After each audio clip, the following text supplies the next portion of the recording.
8 दिन तक पड़ी लाश को आप क्या पहचान, जो पानी में डूब चुकी है तो फूल भी जाती है और कलर भी चेंज हो जाता है, डेड बॉडी सारी फूल जाती है। 8 दिन के बाद मिलती है डेड बॉडी, फिर बच्चा बोलता है चिता पर डली हुई लाश को कि ये मेरी माँ नहीं है। सब चौंक जाते हैं, बोला ऐसा, बोला ये मेरी मम्मी नहीं है, बच्चा बोलता है। राम राम सभी को, नमस्ते, सत श्री अकाल, आदाब। मैं आपका दोस्त अंकित कुमार आज आपके सामने एक सच्ची घटना लेके आया हूँ। और ये घटना है उत्तर प्रदेश की, अपनी कानपुर शहर की है, ज़िला कानपुर पड़ता है। और कानपुर में एक जगह पड़ती है, अपना थाना पड़ता है नज़ीराबाद। नज़ीराबाद थाने का मोहल्ला है कौशलपुरी। वहाँ पे एक क्रोकरी व्यापारी है सुलभ। सुलभ जो है क्रोकरी का काम करते हैं, काफ़ी बड़े व्यापारी हैं बाज़ार में कानपुर के अंदर। उनकी पत्नी है अंजना, 11 साल का बेटा अयान और एक 5 साल का। तो अंजना जो है अपनी बहन बबली से डेली बात करती है, रोज़ रोज़ फ़ोन पे बात करती है वो। लेकिन अचानक से क्या 22 दिसंबर को उसकी बहन बातचीत नहीं हुई है। अब डेली वो घर पे क्या चल रहा है कैसे, वो पता ही है, बड़ी छोटी बहन बातें करती है अक्सर, उसी तरह की बात है। वो बबली से डेली बात करती है अंजना, लेकिन उस दिन उसका फ़ोन नहीं आया। तो बबली वापस कॉल करती है अंजना नंबर पर, अंजना का नंबर से बात नहीं होती है। तो फिर बबली फ़ोन करती है अपने जीजा को, सलब को, कि जीजू ऐसे ऐसे अंजना का कॉल नहीं लग रहा है, क्या चक्कर है, क्या बात करा दो ज़रा मेरी। मैं बोलता कि वो तो यहाँ है नहीं, पता नहीं कहीं गई हुई है, मुझे नहीं पता कहाँ गई वो।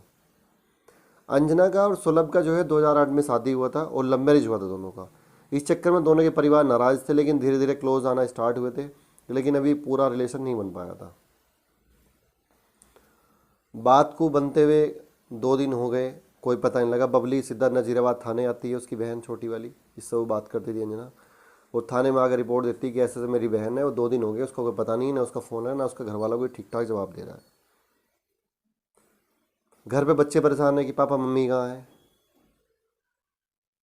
और अंजना के घर वाले भी इकट्ठा हो गए सब लोग, और बबली तो थी साथ में, पुलिस भी थी साथ में।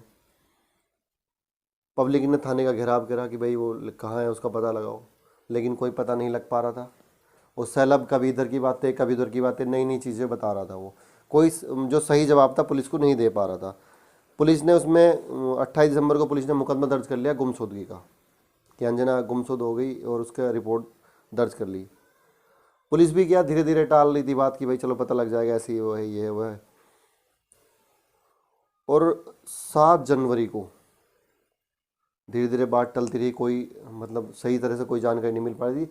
और 7 जनवरी को जाके एक डेड बॉडी मिलती पनकी नहर में फूली हुई।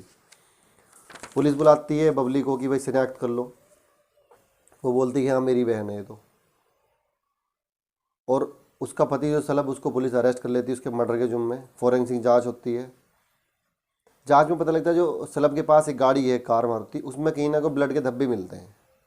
ब्लड के धब्बे मिलने के बाद क्या है, वे लोग उसको उठाते हैं, और धीरे धीरे उनको जांच वाच होती है। जब पता लगता है कि तो ब्लड के धब्बे जो हैं, ब्लड जो है और उसका ब्लड है अंजना से मैच कर जाता है।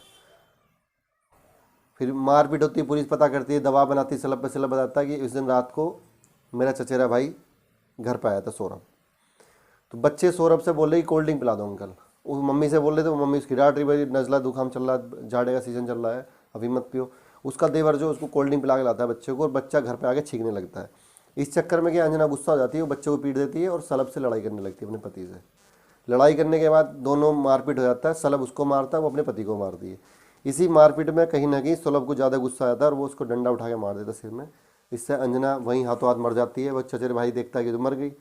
अब ये दोनों प्लान बनाते हैं कि ये पकड़े जाएंगे, उठा के उसको बोरी में डाल के, एक बोरी में बंद कर लेते हैं और गाड़ी में डाल के ले जाते हैं। फिर जाते हैं रामपुरवा थाना क्षेत्र के अंतर्गत एक फ्लैट है, वहाँ जाते हैं लोग। फ्लैट है जो सलब है, ये क्रोकरी व्यापारी, इसकी गर्लफ्रेंड है किरण। किरण का जो बाप है वो उसका ट्रक चलाता है सलब का। उसके फ्लैट पर जाते हैं, ऐसा जब बात है, उसका बाप भी रहता है, किरण भी होती है वहाँ पे। उस फ्लैट में ले जाके पेट्रोल डाल के आग लगाते हैं बॉडी में। और जब देखते हैं पेट्रोल डलता है, वहाँ धुआं निकलने लगता है, लोग इकट्ठा, बोला क्या चक्कर है, क्या है भाई। तो वे आग बुझाते, लेकिन फ्लैट का शरीर बुरी तरह जल चुका था उसमें भी भाई, इतनी देर में। उसके बाद क्या, उसके मुंह पर थोड़ा चोट फीट मार के, मुंह बिगाड़ जैसे पहचान ना हो, उसको दोबारा उठा के दूसरी गाड़ी में डालते हैं वहाँ से वे, जो आधा शरीर जल चुका है।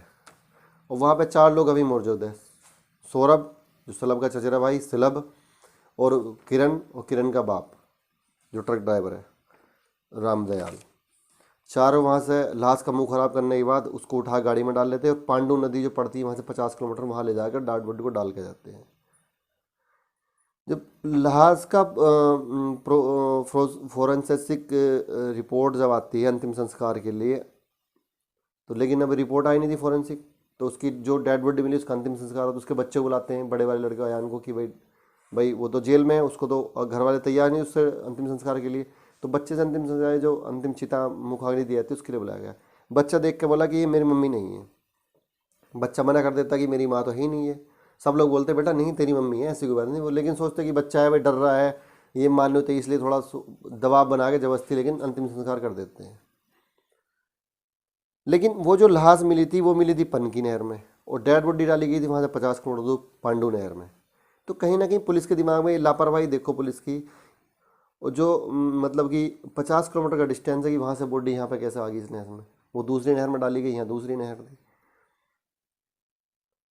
कहीं ना कहीं सवाल बना हुआ था पुलिस के करेक्टर पे एक, कि भाई क्या है क्या नहीं है। अब सौरभ भी जेल में है, उसके चाचा का लड़का सलभ भी जेल में है, और ड्राइवर भी जेल में है, और किरण उसकी गर्लफ्रेंड वो भी जेल में है। तो अगर ये लाश उसकी नहीं थी तो ये थी किसकी?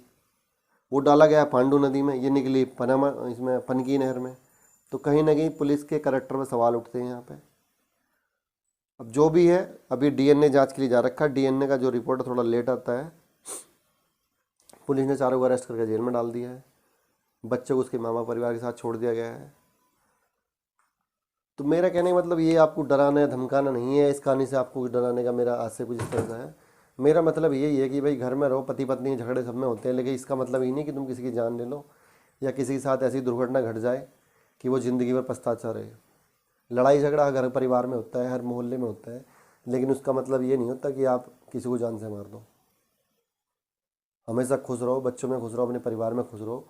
लड़ाइयाँ सब में होती हैं, लेकिन उसका मतलब ये नहीं है कि आप किसी गलत अंजाम को या किसी घटना को आप कर दो। वीडियो देखने के धन्यवाद, थैंक यू सभी को, राम राम। मैं आपका दोस्त अंकित कुमार। अगर कुछ गलत लगा हो तो भाई माफ़ करना, कमेंट कर देना, उस पर सुधार किया जाएगा अगली बार, और राम राम जी।